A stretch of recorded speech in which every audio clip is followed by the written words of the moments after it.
Olá pessoal, eu sou a Tamara e chegamos no capítulo 49, penúltimo capítulo do livro Nosso Lar, Regressando à Casa.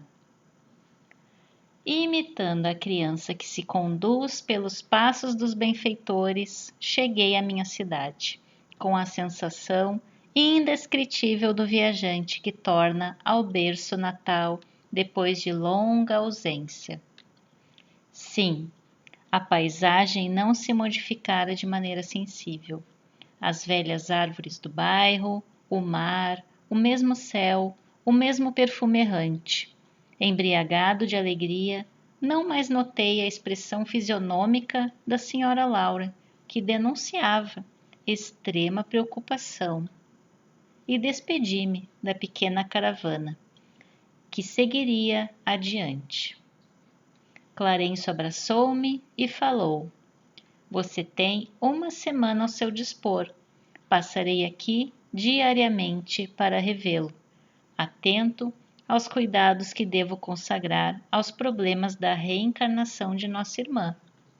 Se quiser ir a nosso lar, aproveitará minha companhia. Passe bem, André. Último adeus, a dedicada mãe de Lísias, e me vi só, respirando o ar de outros tempos, a longos haustos. Não me demorei a examinar pormenores. Atravessei celeremente algumas ruas a caminho de casa. O coração me batia descompassado, à medida que me aproximava do grande portão de entrada. O vento, como outrora, sussurrava carícias no arvoredo do pequeno parque.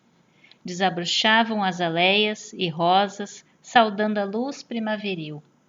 Em frente ao pórtico ostentava-se garbosa a palmeira que com Zélia eu havia plantado no primeiro aniversário de casamento. Ébrio de felicidade, avancei para o interior. Tudo, porém, denotava diferenças enormes. Onde estariam os velhos móveis de jacarandá? E o grande retrato onde, com a esposa e os filhinhos, formávamos gracioso grupo? Alguma coisa me oprimia ansiosamente. Que teria acontecido?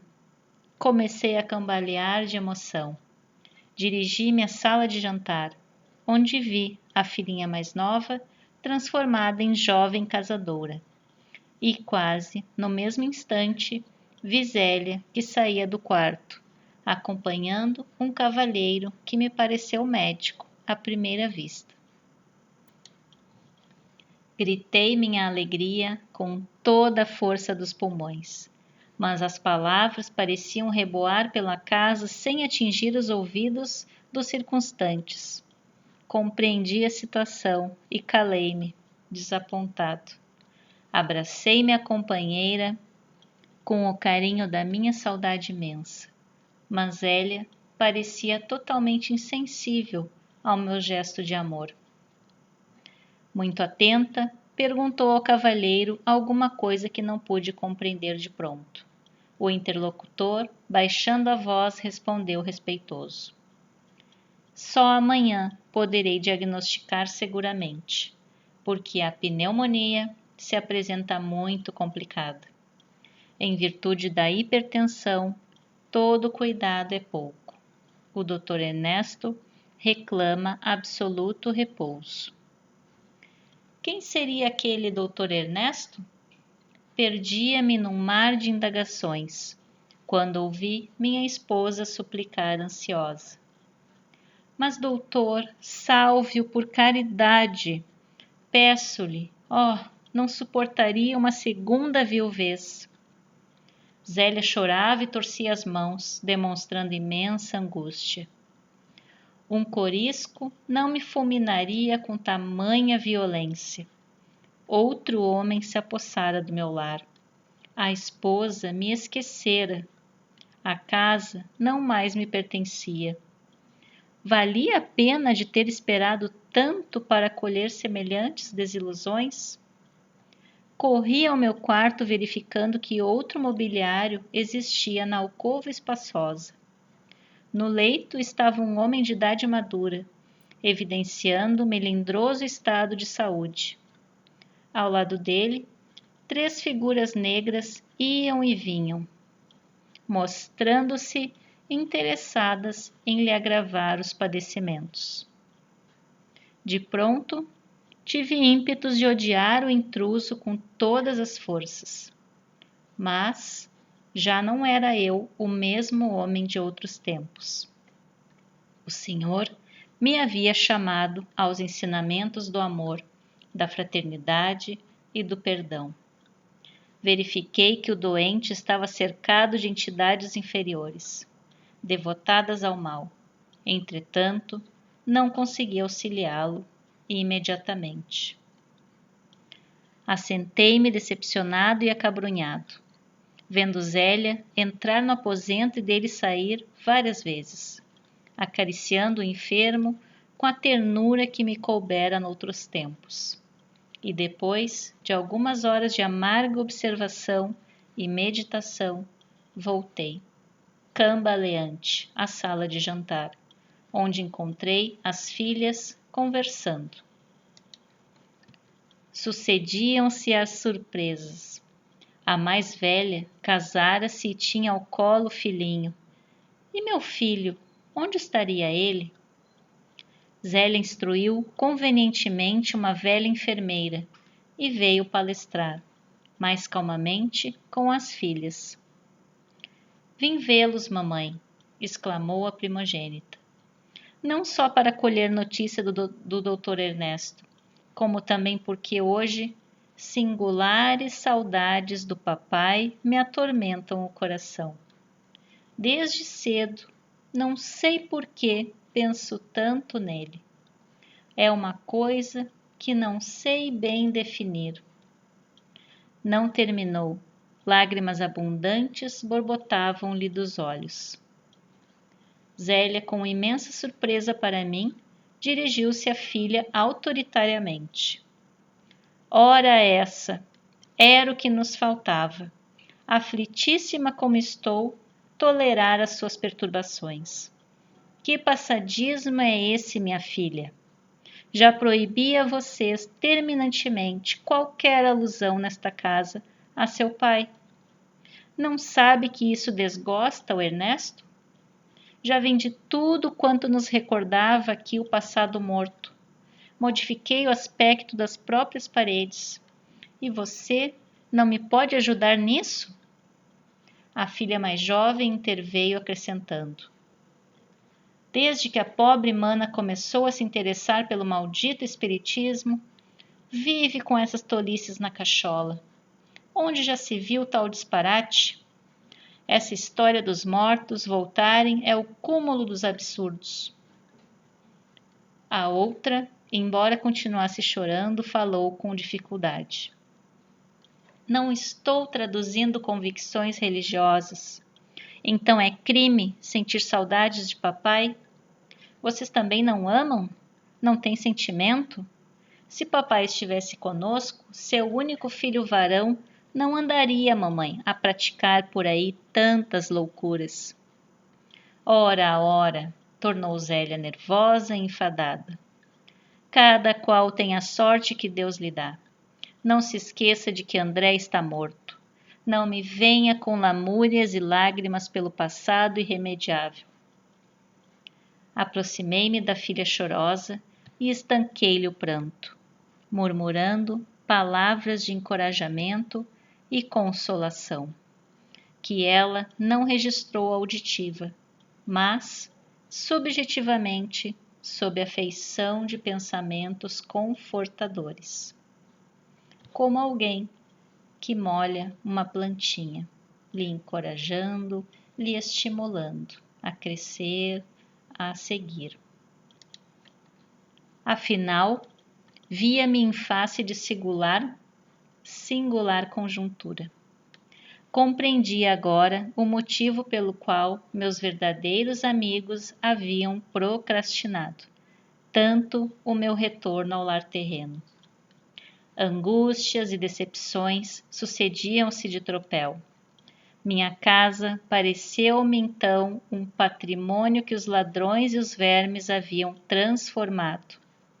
Nem haveres, nem títulos, nem afetos. Somente uma filha ali estava, de sentinela ao meu velho e sincero amor. Nem os longos anos de sofrimento, nos primeiros dias de além-túmulo, me haviam proporcionado lágrimas tão amargas. Chegou a noite e voltou o dia, encontrando-me na mesma situação de perplexidade, a ouvir conceitos e a surpreender atitudes que nunca poderia ter suspeitado. À tardinha, Clarencio passou, oferecendo-me o cordial da sua palavra, amiga e reta. Percebendo meu abatimento, disse solícito: compreendo suas mágoas e rejubilo-me pela ótima oportunidade deste testemunho. Não tenho diretrizes novas. Qualquer conselho de minha parte, portanto, seria intempestivo. Apenas, meu caro, não posso esquecer que aquela recomendação de Jesus para que amemos a Deus sobre todas as coisas e ao próximo como a nós mesmos opera sempre, quando seguida verdadeiros milagres de felicidade e compreensão em nossos caminhos. Agradeci, sensibilizado, e pedi que não me desamparasse com o necessário auxílio. Clarencio sorriu e despediu-se. Então, em face da realidade, absolutamente só no testemunho, comecei a ponderar o alcance da recomendação evangélica e refleti com mais serenidade. Afinal de contas, por que condenar o procedimento de Zélia? E se fosse eu o viúvo na terra? Teria acaso suportado a prolongada solidão? Não teria recorrido a 1000 pretextos para justificar novo consórcio? E o pobre enfermo? Como e por que odiá-lo? Não era também meu irmão na casa de nosso pai? Não estaria o lar, talvez, em piores condições se Zélia não lhe houvesse aceitado a aliança afetiva? Preciso era, pois, lutar contra o egoísmo feroz. Jesus conduzira-me a outras fontes. Não podia proceder como homem da terra. Minha família não era apenas uma esposa e 3 filhos na terra. Era, sim, constituída de centenas de enfermos nas câmaras de retificação e estendia-se agora à comunidade universal. Dominado de novos pensamentos, senti que a linfa do verdadeiro amor começava a brotar das feridas benéficas que a realidade me abrira no coração. E assim termina o nosso capítulo. E aqui trazemos alguns trechinhos dele para a gente refletir, se questionar e se colocar no lugar do André, se fosse a gente. Expressão fisionômica de Dona Laura denunciava extrema preocupação.